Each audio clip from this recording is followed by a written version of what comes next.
Give answer win ಮನಿ ನಮ್ಮ YouTube ಚಾನಲ್ಗೆ ಸ್ವಾಗತ ಸುಸ್ವಾಗತ. ಈಗ ಎರಡನೇ ಭಾಗದಲ್ಲಿ 5 ಪ್ರಶ್ನೆಗಳನ್ನ ಕೇಳಿದ್ವಿ. ಸರಿಯಾಗಿ ಉತ್ತರವನ್ನ ಕೊಟ್ಟಿದ್ರು 4 ಮಂದಿ. ಈಗ ನಾವು ರೀಡ್ರಾ ಮಾಡ್ಬೇಕಂತ ಬಂತು. ಯಾಕಂದ್ರ ನಾವು ಅವಧಿಯನ್ನ 5 ದಿವಸ ಅವಧಿ ಕೊಟ್ಟಿದ್ವಿ. 5 ದಿವಸ ಒಳಗಾಗಿ ಕಾಮೆಂಟ್ ಮಾಡ್ಬೇಕಂತ ಅವಧಿ ಕೊಟ್ಟಿದ್ವಿ. ಆದ್ರೆ ನಾವು ವಿಡಿಯೋ ಮಾಡೋದು ಲೇಟ್ ಆಗೋದ್ರಿಂದ 6 ದಿವಸ ಮತ್ತು 7ನೇ ದಿವಸ ಒಬ್ರು ಕಾಮೆಂಟ್ ಮಾಡಿದ್ರು.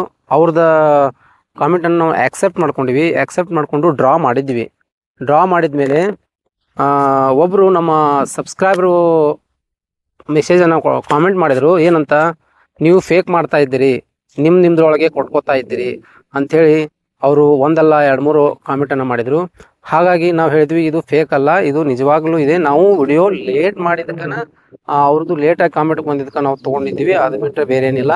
ಮತ್ತೆ ನಮ್ದು ಕೂಡ ತಪ್ಪಿದೆ. ಯಾಕಂದ್ರೆ ನಾವು 5 ದಿವಸ ಅವಧಿ ಕೊಟ್ಟಿದ್ವಿ. ಅದು ನಮ್ಗೆ ಲಕ್ಷ್ಯ ಇರೋದಕ್ಕಾಗಿ ನಾವು ಅವ್ರದ್ದು ಹೆಸರನ್ನು ತೊಗೊಂಡು ನಾವು ಡ್ರಾ ಮಾಡಿದ್ವಿ. ವಿನ್ನರ್ ಅವರು ಏನು ಮಾಡಿದ್ರಲ್ಲ 7ನೇ ದಿವಸ ಅವರೇ ವಿನ್ನರ್ ಆಗಿದ್ರು. ಹಾಗಾಗಿ ಈಗ ನಾನು ಹೇಳಿದೆ ರೀಡ್ರಾ ಮಾಡಂಥೇಳಿ ಒಂದು ಕಾಮೆಂಟ್ ಮಾಡಿರಿ, ನಾವು ರೀಡ್ರಾ ಮಾಡ್ತೀವಿ ಅಂತ ಹೇಳಿದ್ವಿ. ಅದಕ್ಕಾಗಿ ನಮ್ಮ ಸಬ್ಸ್ಕ್ರೈಬರು ರೀಡ್ರಾ ಮಾಡಂಥೇಳಿ ಅವರು ಕಾಮೆಂಟ್ ಮಾಡಿದರು. ಹಾಗಾಗಿ ನಾವೀಗ ರೀಡ್ರಾ ಮಾಡತ್ತೀವಿ. ಅವ್ರ ಹೆಸರನ್ನು ತೆಗೆದು ಹೋಗಿದ್ವಿ. ಈಗ 3 ಮಂದಿ ಆನ್ಸರ್ ಕೊಟ್ಟಿದ್ರು ಸರಿಯಾಗಿ. ಹಾಗಾಗಿ 3 ಮಂದಿ ಅವರು 3 ಮಂದಿ ಹೆಸರು ಇದ್ರಾಗ ಐತಿ. ಆಮೇಲೆ ಏನು 7ನೇ ದಿವಸ ಏನು ಕಾಮೆಂಟ್ ಮಾಡಿದ್ರೆ ಸರಿಯಾಗಿ ಉತ್ತರವನ್ನು ಕೊಟ್ಟಿದ್ರು, ವಿನ್ನರ್ ಆಗಿದ್ರಲ್ಲ, ಅವರು ಕೊಯಿಮುತ್ತೂರದಿಂದ ತಮಿಳ್ನಾಡಿನಿಂದ ಅವರು ಈ ಕಾಮೆಂಟನ್ನು ಮಾಡಿದ್ರು. ಅವರು ತಮಿಳ್ನಾಡ್ದವ್ರದಂತೆ. ಕೊಯಿಮುತ್ತೂರಿನಿಂದ ಏನೋ ತಮಿಳ್ನಾಡದವ್ರದಾರೋ ಅಥವಾ ಕರ್ನಾಟಕದಲ್ಲಿ ಇಂದ ಅಲ್ಲಿ ಹೋಗಿದ್ದಾರೋ ಅಥವಾ ಕರ್ನಾಟಕ ಬಂದು ಕರ್ನಾಟಕ ಅಲ್ಲಿ ಹೋಗಿದ್ದಾರೋ ಗೊತ್ತಿಲ್ಲ. ಅವ್ರು ಸರಿಯಾಗಿ ಉತ್ತರ ಕೊಟ್ಟರು. ತಮಿಳ್ನಾಡಿನಿಂದ ಅವರು ನಮಗೆ ಆನ್ಸರ್ ಕೊಟ್ಟಿದ್ದಕ್ಕೆ ಧನ್ಯವಾದಗಳು. ಹಾಗೆ ಮಹಾರಾಷ್ಟ್ರದವರು 1ನೇ ಭಾಗದಲ್ಲಿ ವಿನ್ನರ್ ಆದವರು ಮಹಾರಾಷ್ಟ್ರದಿಂದ ಅವರು ಸರಿಯಾಗಿ ಉತ್ತರ ಕೊಟ್ಟು ವಿನ್ನರ್ ಆಗಿದ್ದರು. ಅವರಿಗೆ ಕೂಡ ನನ್ನ ಧನ್ಯವಾದಗಳು. ಕರ್ನಾಟಕದಿಂದ ಕೇವಲ 2 ಆನ್ಸರ್ ಕೊಟ್ಟಿದ್ದಾರೆ. ಹಾಗಾಗಿ ಈಗ ಅವರು ನೀವು ಲೈವ್ ಆಗಿ ನಾವು ಡ್ರಾನ ಮಾಡ್ತೀವಿ. ಇಲ್ಲಿ ಯಾರ್ದು ಯಾವ ಥರನೂ ನಾವು ಮೋಸ ಇಲ್ಲ, ಎಲ್ಲ ಲೈವ್ ಆಗೈತಿ. ಯಾವ ಕಟ್ ಇಲ್ಲ, ಯಾವ ಎಡಿಟ್ ಇಲ್ಲ. ನೋಡಿ 3 ಮಂದಿ ಹೆಸರು ಐತಿ. 3 ಮಂದಿ ನಾ ಹೆಸರು ತೋರಿಸ್ತೀನಿ. ಯಾರು ಸರಿಯಾಗಿ ಉತ್ತರ ಕೊಟ್ಟಿದ್ರು ಅವ್ರು ತೆಗೆದು ಬಿಟ್ಟಿವಿ. ಈಗ ಇವ್ರು 3 ಮಂದಿ ಯಾರಂದರೆ, ಫಸ್ಟ್ ಬಂದು ಇಂಡಿಯನ್ ಗ್ರೀಪ್ ಫಾರ್ಮರ್ ಅಂಥೇಳಿ. ಇವರು ಫಸ್ಟ್ ಭಾಗದಾಗ ನಾವು ಕೇಳಿದ ಪ್ರಶ್ನೆಗೆ ಸರಿಯಾಗಿ ಉತ್ತರ ಕೊಟ್ಟು ಇವರು ವಿನ್ನರ್ ಆಗಿದ್ರು 500 ರೂಪಾಯಿ. ಮತ್ತು ನಾವು ಅವ್ರಿಗೆ ಹೇಳಿದ್ವಿ, ನೀವು ಮತ್ತು ರಿಪೀಟ್ ನೀವು ಆನ್ಸರ್ ಕೂಡ ಕೊಡ್ಬೋದು, ನೀವು ಮತ್ತೆ ವಾಪಸ್ ವಿನ್ನರು ಆಗ್ಬೋದು ಅಂತ ಹೇಳಿದ್ವಿ. ಹಾಗಾಗಿ ಮತ್ತೆ ಅವರು ಸರಿಯಾಗಿ ಈಗ ಉತ್ತರವನ್ನು ಕೊಟ್ಟಿದ್ದ ಮತ್ತೀಗ ಅವರು ಅವ್ರ ಹೆಸರನ್ನ ಇಲ್ಲಿ ಬಂದೈತಿ. ಅವರು ವಾಪಸ್ ಗೆಲ್ಬಹುದು, ಗೆಲ್ಲದೆ ಇರ್ಬೋದು, ನಮ್ಗೆ ಗೊತ್ತಿಲ್ಲ. ಅದು ಈಗ ಲೈವ್ ಆಗಿ ನಾವು ತೋರ್ಸಾತೀವಿ. 2ನೇದು ಬಂದು ಈಗ 3 ಚೀಟ್ ಇದಾವೆ. 3 ಚೀಟ್ ಇದಾವೆ. 1ನೇದು ಹೌದು. 2ನೇದು ಬಂದು ಬಾಳು ಬೆಳಗುಂದಿ ಆಫೀಸಲ್. ಇವರು ಕೂಡ ಸರಿಯಾಗಿ ಉತ್ತರವನ್ನು ಕೊಟ್ಟಿದ್ದಾರೆ.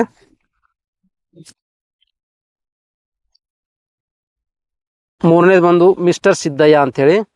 ಇವರು ಕೂಡ ಸರಿಯಾಗಿ ಉತ್ತರ ಕೊಟ್ಟಿದ್ದಾರೆ.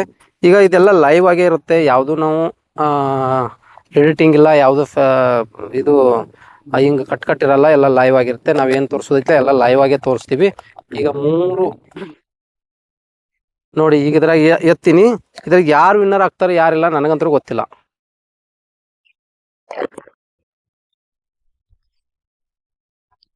ಈಗ ವಿನ್ನರ್ ಆದವ್ರು ಯಾರಂದ್ರೆ ಬಾಳು ಬೆಳಗುಂದಿ ಆಫೀಸಲ್ ಅಂಥೇಳಿ.